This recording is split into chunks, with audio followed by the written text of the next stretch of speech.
שמח כתמיד. אני אצל חבר, אנחנו עדיין בעננים מהמסיבה אתמול. היה די-ג'יי מאמסטרדם, סקרצ'ר רציני. אבא של חבר שלי בצד שומע את השיחה, לא יכול להתאפק. די-ג'יי מאמסטרדם, די-ג'יי, אלק די-ג'יי. לא יודע איך זה עובד היום.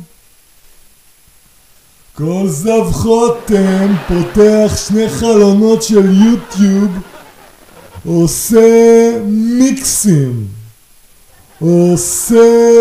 מיקסים, משחק אותה די-ג'יי, אלק די-ג'יי, אפילו לא טוסטר.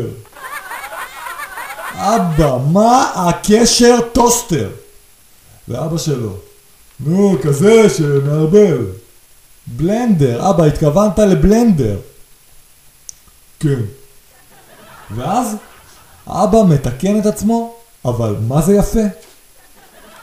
בזמננו, התקליטן היה גם טוסטר.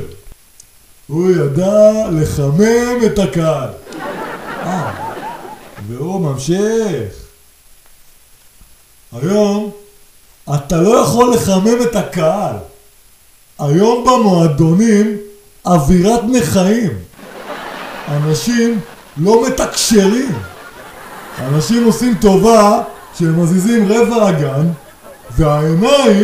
והעיניים באייפון.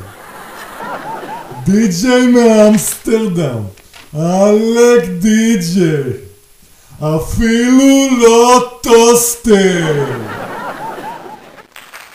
שמח כתמיד.